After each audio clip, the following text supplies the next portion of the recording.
ராஜநர்த்தகி. அத்தியாயம் 10. பொற்பாவையின் முன்பு பொன் ஆபரணங்களை பரப்பிவிட்டு அவள் தேவையானதை தேர்ந்தெடுக்க காத்திருந்தான் வியாபாரி. எத்தனையோ விதமான வெம்பழி தாக்குதல்களை எதிர்த்து வெற்றி கண்டவனுக்கு இந்த எழில் தாக்குதலையும் விழி தாக்குதலையும் சமாளிப்பது கடினமாகத்தான் இருந்தது. தன்னிடம் இருந்த மிகப்பெரிய பலம் தன் அழகுதான் என்பதை உணர்ந்து அந்த ஆயுதத்தை கூர்மங்காது காக்கவும் திறம்பட பிரயோகிக்கவும் அறிந்திருந்தாள் வண்டார்குழலி. அகில் புகையூட்டப்பெற்ற அழகபாரத்தின் மனமும் மதர்த்து பொங்கிய நெஞ்சகங்களின் கனமும் மதன பானங்களை அள்ளி வீசிய கண்களின் வளமும் சதா மென்மையை உதிர்த்த பவள உதடுகளின் குணமும் காலம் காலமாய் ஆராய்ந்தாலும் சிறு குறையும் தென்படாத சிற்ப வடிவ தோற்றத்தின் உயிர் துடிப்பும் மென்மையும் குழைவும் நிறமும் நிறைவும் எல்லாமுமாக சேர்ந்து அவனை நொடி பொழுதில் வீழ்த்திவிட்டன. வீரபாண்டியன் கற்று தந்திருந்த சமிகை சொற்களை நினைவுக்கு கொண்டு வரவே அரும்பாடுபட்டான் அவன். நல்ல வேளை, ஒரு பெரு முயற்சிக்கு பிறகு அதனை ஞாபகப்படுத்தி கொண்டு கூற புரிந்து கொண்டாள் வண்டார்குழலி. அடுத்த கணத்திலேயே அவளது போக்கு அடியோடு மாறிவிட்டது. காமனை விடை கொடுத்து அனுப்பிவிட்டு காரியத்தில் கண்ணானாள். பேசுங்கள். அருகில் இருக்கும் சேடிப்பெண் செவிடு ஊமை, ஆனால் கூர்மதி படைத்தவள். வியாபார நிமித்தமாகவே பேசுவது போல நடந்து கொள்ளுங்கள் என்றாள். அவ்வாறே நடித்தபடி உரையாடலை மட்டும் வேறு திசையில் திருப்பினான் வியாபாரி. எனக்கு நீங்கள் உதவ வேண்டும் என்று ஓலையும் லட்சணையும் தந்துள்ளார் வீரபாண்டியர். நாம் தனித்திருக்கும் போது அவற்றை தங்களுக்கு காண்பிப்பேன் என்று சொல்லி தன் தேவைகளையும் வெளியிட்டான். சிவலோகநாதன் சிறைப்பட்டிருக்கும் ஊர், இடம், அங்குள்ள காவல் ஏற்பாடுகள் முதலிய விவரங்கள் தெரிய வேண்டும் என்றான். போர் முயற்சி தவிர மீட்பு முயற்சியின் அவசியத்தையும் விளக்கினான். துணுக்குற்றால் வண்டார்குழலி. ஆனால் அதனை வெளிக்காட்டி கொள்ளவில்லை. இதென்ன, கிணறு வெட்ட பூதம் புறப்பட்ட கதையாக இருக்கிறதே. சிவலோகநாதனை சிறை வைக்க காரணமாக இருந்த நானே அவனை விடுவிக்கவும் உதவுவதா? அவன் விடுதலை பெற்று வந்த பிறகு அருண்மொழிவர்மனிடம் நடந்த உண்மைகளை கூறாதிருப்பானா? பிறகு என் கதி என்ன? வீரபாண்டியனின் நிலைதான் என்ன? இதையெல்லாம் வீரபாண்டியனும் யோசிக்காமலா இருந்திருப்பான்? மீட்பு முயற்சிக்கு உதவினால் அன்றி அருண்மொழியின் அன்பை பெற முடியாது என்ற சூழ்நிலை தோன்றியிருக்க வேண்டும் வீரபாண்டியனுக்கு. என்னுடைய திறமையில் நம்பிக்கை வைத்து நான் எப்படியாவது இந்த இக்கட்டை சமாளிப்பேன் என்று கருதி கம்பன் மணியனை என்னிடம் ஓலை மற்றும் லட்சணையுடன் அனுப்பியிருக்கிறான் போலும் என்று முடிவுக்கு வந்தாள். இப்போது என்ன செய்வது? இந்த கம்பன் மணியனுக்கு நிச்சயம் உதவ வேண்டியதுதான். அப்போதுதான் அருள்மொழியும் வாக்கு தவறாமல் வீரபாண்டியனுக்கு பாண்டிய தேசத்தை கொடுப்பான். நாமும் வீரபாண்டியனின் அரியாசனத்தை பகிர்ந்து கொள்ள முடியாவிடினும் பாண்டிய பேரரசின் மெய்யான அரசியாக விளங்கலாம். வீரபாண்டியனே எனது வயப்பட்ட பிறகு அனைத்து அதிகாரங்களும் என்னிடம்தானே. எனவே சிவலோகநாதனை மீட்கும் பணியில் உதவ வேண்டும்தான். ஆனால் அதே நேரத்தில் சிவலோகநாதன் தான் சிறை புகுந்த நேர்ந்ததற்கான உண்மை காரணத்தை உடைத்து விடாதிருக்க அவனை கொன்றுவிடவும் வேண்டும். அவனது மரணம் மீட்பு பணி நடக்கும் போதே ஒரு சேர வீரனால் சம்பவித்துவிட்டது போல தோற்றமளிக்க செய்ய வேண்டும். இவ்வாறு யோசித்து கொண்டே இந்த இரு ஆரங்களையும் வங்கிகளையும் எடுத்துக்கொள்கிறேன். இவற்றுக்கு எடைக்கு எடை பொற்கழஞ்சுகளை தந்துவிட முடியும். ஆயின் இவற்றின் கலை வேலைப்பாடுகளின் மதிப்பை நமது அரசவை பொற்கொல்லரின் யோசனை கேட்டே அறிய வேண்டும். நீங்கள் 2 தினங்கள் சென்று நண்பகலில் வாருங்கள். அப்போது நான் தனியே இருப்பேன். வீரபாண்டியன் அனுப்பிய ஓலை லட்சணையை காட்டுங்கள். நானும் உங்களுக்கு தேவையான விவரங்களை கூறுகிறேன் என்றாள் வண்டார்குழலி. குறிப்பிட்ட தினத்தில் அவர்கள் ஒன்று கலந்து பேசி திட்டம் தீட்டினர். மாபெரும் மதில்கள் சூழ்ந்ததாய், மாளிகைகளும் சூளிகைகளும் தன்பார் கொண்டு உயரிய கோபுரங்களை உடைய வாயில்களை கொண்டதாய், சேரர்க்கு உரிய சிறந்த நகரங்களுள் ஒன்றான உதகையில் அதன் செல்வ சிறப்புகளும் மகிழ்ச்சி ஆரவாரங்களும் எழில் தோற்றங்களும் எட்டி பார்க்க முடியாத சிறை கூடத்தில் பெரும் பாதுகாப்புடன் வைக்கப்பட்டிருந்தான் சிவலோகநாதன். இந்த விவரத்தை கூறிவிட்டு வண்டார்குழலி தொடர்ந்தாள். நான் சொல்வதை நன்றாக மனதில் பதிய வைத்து கொள்ளுங்கள். அமரபுஜங்கனை முறியடித்து புறமுதுகிட்டு செய்தபின் அருள்மொழிவர்மனின் பெரும் படை புயலென விரைந்து சேர நாட்டின் எல்லை தாண்டியாகி விட்டது என்றும் வெகு வேகமாக மேலும் முன்னேறி கொண்டிருக்கிறது என்றும் செய்தி வந்துவிட்டது. யுத்த காலம் என்ற அறிவிப்பும் இங்கு செய்தாகிவிட்டது. அயல் நாட்டவரெல்லாம் வெளியேற்றப்படுகிறார்கள். இப்போது நீங்கள் வஞ்சி நகரை விட்டு வெளியேற தடையேதும் இராது. ஆனால் உதகை நகருக்குள் நுழையவே முடியாது. கோட்டை கதவுகள் மூடியே இருக்கும். உங்கள் அனைவருக்குமாக 31 லட்சணைகளை பெற்றுத் தருவதும் எனக்கு முடியாத காரியம். ஆனால் ஒரு உபாயம் இருக்கிறது என்று நிறுத்தினாள். என்ன அது என்று ஆர்வத்துடன் வினவினான் கம்பன் மணியன்.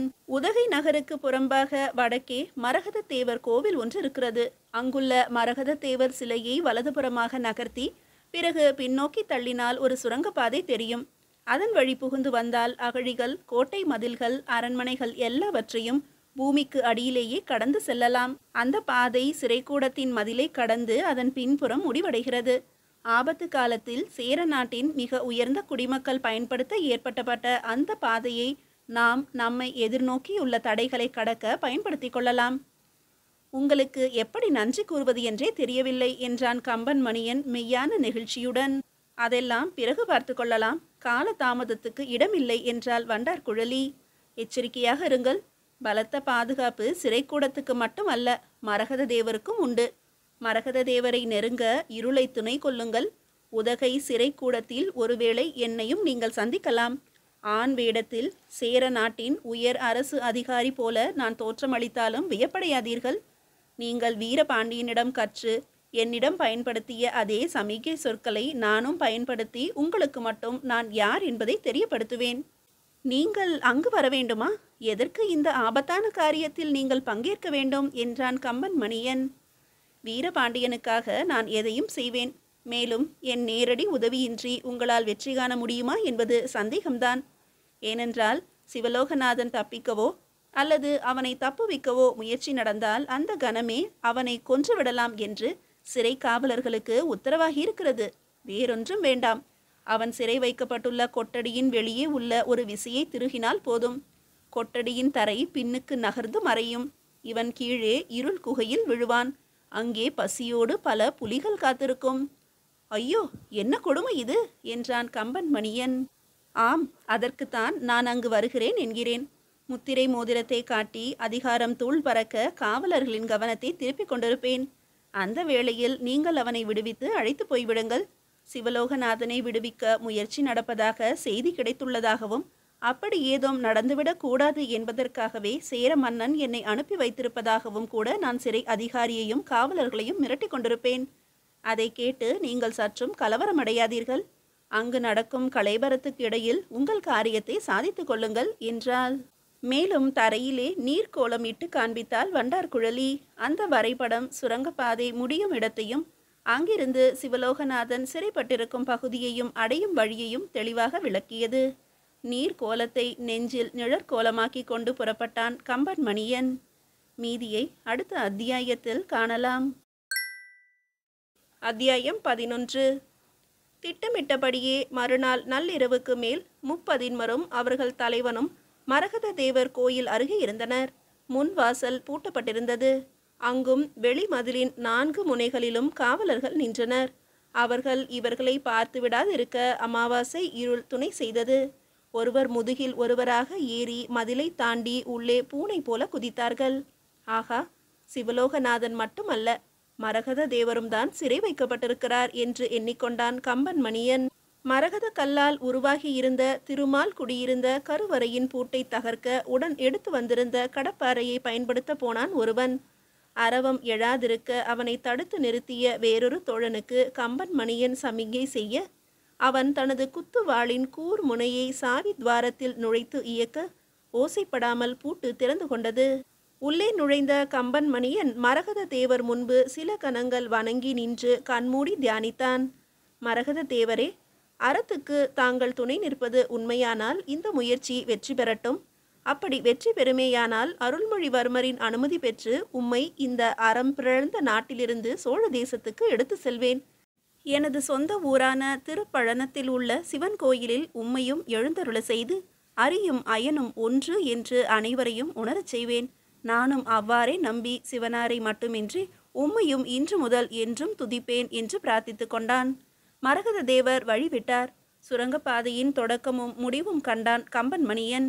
வண்டார்குழலி எழுதி தன் மனதில் பதிந்திருந்த சித்திரத்தின்படி வழி கண்டுபிடித்து முன் சென்றான். மற்ற தோழர்கள் பின்தொடர்ந்தனர். பூனை கால்களும் கண்களும் கொண்டவர்களாக முன்னேறினர். காவல் பலமாக இருந்தது. சிறைக்கூடத்தின் ஒரு திருப்பத்தில் மறைவாக நின்று எட்டி பார்த்ததில் குறைந்தபட்சம் 10 பேரை எண்ண முடிந்தது.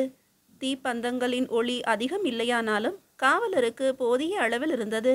மீட்க வந்தவர்களுக்கு மிகையாக தோன்றியது. ஓசைப்படாமல் இவர்களை தாக்கி தீர்த்து கட்டலாம். ஆனால் இந்த கொட்டடிகளுள் எதில் சிவலோகநாதன் இருக்கிறான் என்பதை எப்படி தீர்மானிப்பது? மிருதுவாக அழைத்து பார்க்கத்தான் வேண்டும். அச்சமயம் வெளியே அரவம் கேட்டது. எங்கே அந்த அயோக்கியன்? பாதுகாப்பாய் இருக்கிறானா? அந்த திருட்டு பயலை விடுவிக்க முயற்சி நடப்பதாக மன்னருக்கு செய்தி கிடைத்திருக்கிறது. அவனை நேரில் பார்த்து தப்பிவிடவில்லை என்று நான் உறுதி செய்து கொண்டு மன்னரிடம் திரும்ப வேண்டும். சிறை அதிகாரி ஒருவனுடன் வெகு வேகமாக நடந்து வருவது வண்டார்குழலிதான். குரலை மாற்றி கொண்டிருந்தாலும் கம்பன் மணியனுக்கு புரிந்தது. குறித்த நேரத்தில் ஆண் உடையில் வந்துவிட்டாள்.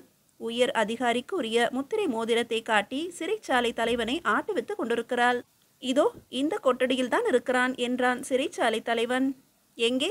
கதவை திறவுங்கள், அவனை வெளியே இழுத்து வாருங்கள். தீப்பந்தத்தின் ஒளியில் பார்ப்போம். ஆள் மாறாட்டம் நடந்திருக்க போகிறது. உத்தரவுக்கு இணங்கி கதவு திறக்கப்பட்டது. தள்ளாடிய ஒருவனை தரதரவென்று வெளியில் இழுத்து வந்தனர். தீப்பந்தங்களின் ஒளி கைதியின் கண்களை கூச வைத்தது. இவனா சிவலோகநாதன்? பரதேசி கோலமும் அல்ல, பஞ்சத்து ஆண்டியும் அல்ல, அதைவிட கேவலம். பஞ்சடைந்த கண்கள், சிக்கு பிடித்த கேசம், ஒடிந்து விழும் தேகம், கிழித்து நார் நாராகி கிடந்த ஆடை, சதை பற்றே சிறிதும் இல்லாது எலும்பும் தோலுமாக இன்றோ நாளையோ மரணத்தை தழுவப் போகிறவனாக. என்ன பரிதாபம்! கையை உயர்த்தி விரலை சொடுக்கி சமிங்கை செய்துவிட்டு பாய்ந்தான் கம்பன் மணியன். தீப்பந்தங்களின் ஒளியில் உருவிய வாட்கள் பளபளத்தன. இவர்களை கண்டதும் வண்டார்குழலி, நான் சொன்னேன் அல்லவா, வந்துவிட்டார்கள், தப்புவித்து கொண்டு போய்விடப் போகிறார்கள் என்று கத்தினாள். சிறைச்சாலை தலைவன் ஒரு கணம் குழம்பி நின்றவன் பிறகு தன் நிலை அடைந்தவனாய், அடே ஓடி வாருங்கள், காவலர்களா, சீக்கிரம் ஓடி வாருங்கள் என்று மேலும் பலரை உதவிக்கு கூவி அழைத்தான். பிறகுதான் நினைவு வந்தவன் போல தன் தோளிலிருந்து தொங்கிய சிறு கொம்பு வாத்தியத்தை எடுத்து ஊதினான். திபு திபுவென்று வேறு பலரும் ஓடி வரும் ஓசை கேட்டது. இதற்கிடையில் வாட்களும் வேல்களும் உறவாடும் சத்தமும் எழுந்தது. காவலரில் இருவரை தன் கரத்தாலேயே யமன் உலகுக்கு அனுப்பிவிட்டு மற்றவர்களை தோழர்கள் கவனித்து கொள்ள விட்டுவிட்டு திரும்பினான் கம்பன் மணியன். அப்போதுதான் அவனை துணுக்குற செய்த ஒரு காட்சியை கண்டான். அடுத்தடுத்து இருந்த சிறை கொட்டடி வாசல்களுள் ஒன்றன் முன்னால் நின்று சுவரில் பொருத்தி இருந்த சக்கரம் போன்ற ஒரு விசையை திருக ஆரம்பித்திருந்தால் ஆண் உடையில் உயர் அதிகாரி போலிருந்த வண்டார்குழலி. கம்பன் மணியனின் சிரத்தில் ஒரு மின்னல் பளிச்சிட்டது. ஏன் இவள் அந்த விசையை திருக வேண்டும்? கொட்டடியின் உள்ளே தரை பின்னுக்கு நகர்ந்துவிட அதனுள் இருக்கும் கைதி கீழே விழுந்து புலிக்கு பலியாகவா? அத்தகைய ஏற்பாடு ஒவ்வொரு கொட்டடியிலும் இருப்பதாக இவளே என்னிடம் கூறி எச்சரிக்கவில்லையா? அப்படியானால் தன் எதிரே விடுவிக்கப்பட்டு இங்கு நடக்கும் யுத்தத்தை கண்டு நடுங்கி ஒடுங்கி கிடக்கும் இவன் சிவலோகநாதனே அல்ல, வேறு யாரை பற்றியோ சிறைச்சாலை தலைவனை வினவி கொண்டு வந்து இங்கு நாடகம் ஆடியிருக்கிறாள். எல்லா கைதிகளுமே பஞ்சத்து ஆண்டிகள் போலத்தான் காட்சியளிக்கப் போவதால் எனக்கு அடையாளம் புரியாது, ஏமாந்து விடுவேன் என்று எண்ணியிருக்கிறாள். இப்போது சிவலோகநாதனை புலிக்கு இரையாக்கப் போகிறாள். வஞ்சகி! சேரன் வென்றாலும் சோழன் வென்றாலும் இருவருக்குமே நல்லவளாக விளங்கும் இவள் திட்டம். இந்த அமர்க்களத்தின் இடையில் இவள் விசையை திருகுவதை நான் கவனிக்க மாட்டேன் என்பது இவள் எண்ணம். அவ்வளவையும் கனப்பொழுதில் ஊகித்தவனாக ஒரு தீவட்டியை சுவரில் அதன் குமிழியிலிருந்து உருவி எடுத்துக்கொண்டு பாய்ந்தான் கம்பன் மணியன். நொடி பொழுதில் அவள் கரத்தை தீண்டியது அவனது வாள். துடி துடித்து அவள் அலறி கரத்தை பின்னுக்கு இழுத்து கொள்ள தலைவனுக்கு உதவ தாவி வந்த தோழன் ஒருவன் உடன் எடுத்து வந்திருந்த கடப்பாறையால் ஒரே வீச்சில் பூட்டினை தகர்த்து எறிய வேறொருவன் கதவை திறந்துவிட்டு மணியன் கரத்திலிருந்து தீவட்டியை வாங்கி தூக்கி பிடித்து கொட்டடியினுள்ளே ஒளியை பரப்பினான். ஒரே பாய்ச்சலில் கம்பன் மணியன் சென்று மூலையில் முடங்கி கிடந்தவனை விசுக்கென்று மூட்டையாக முதுகிலே தூக்கி கொண்டு எழுகையில் கொட்டடியின் தரை நகர்ந்து சிறிது சிறிதாக பின்னேறி மறைந்து வாய் பிளக்க ஆரம்பித்துவிட்டது. ஆஹா, என்னுடைய வாள் அந்த பாதகியின் கரத்தை தீண்டும் முன்னமே அவள் விசையை ஓரளவு இயக்கிவிட்டிருக்கிறாள் என்று எரிச்சலுடன் ஊகித்த கம்பன் மணியன் அதனாலேயே வெறியும் பலமும் அதிகரிக்கப்பட்டவனாய் இருந்த சிறிய இடத்தில் பதுங்கி பின் பாய்ந்தான். படிப்படியாக விரிவுபட்டு வந்த பிளவை முதுகு சுமையுடனேயே தாவி தாண்டினான். பிறகு வெளியே வந்து குதித்தான். அச்சமயம் யாரும் சற்றும் எதிர்பாராத ஒரு காரியம் நடந்தது. அதுவரை வலது கரத்தை கம்பன் மணியனின் வாள் ஆழ்ந்த வெட்டு காயத்தை ஏற்படுத்தியிருந்த இடத்தில் இடது கரத்தால் பற்றி கொண்டு வேதனையில் ஒடுங்கி கிடந்த வண்டார்குழலி இப்போது கம்பன் மணியனின் வெற்றி கண்டு பொறாமல் ஆத்திரமுற்று வெகு வேகமாக ஓடி வந்தால் அவனை நோக்கி. கொட்டடிக்கு வெளியே வந்து குதித்தவன் தட்டு தடுமாறி எழுந்து ஒரு நிலைப்படும் முன்பு தான் பலமாக அவன் மீது மோதி மறுபடியும் அவனை கொட்டடிக்குள்ளேயே தள்ளிவிட வேண்டும். பாதாளத்தில் அவனும் அவன் சுமையும் விழுந்து புலிகளுக்கு இரையாக வேண்டும் என்பது அவள் நோக்கம் போலும். வெறித்தனமாக அவள் ஓடிவர கண்டு, தலைவா எச்சரிக்கை என்று ஒரு தோழன் குரல் கொடுக்க, அதனை கேட்டு அபாயம் இன்ன என்பது கூட உணராமல் தற்காப்பு கருதி தானியங்கு முறையில் மாற்று திசையில் உருண்டு புரண்டு எழுந்து நின்றான் கம்பன்மணியன்.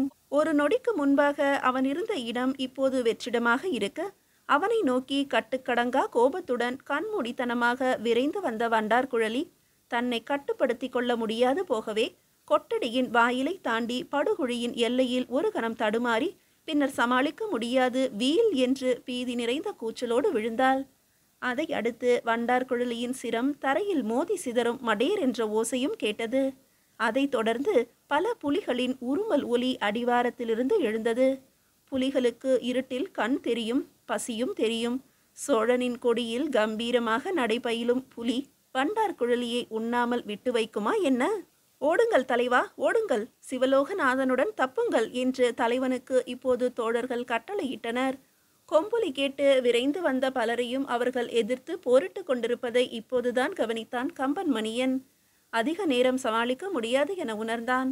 டனார் டனார் என்று வாட்கள் ஒன்றோடு ஒன்று மோதியும் தழுவியும் பிரிந்தும் கூடியும் பொறி பறக்க செய்து கொண்டிருந்தன.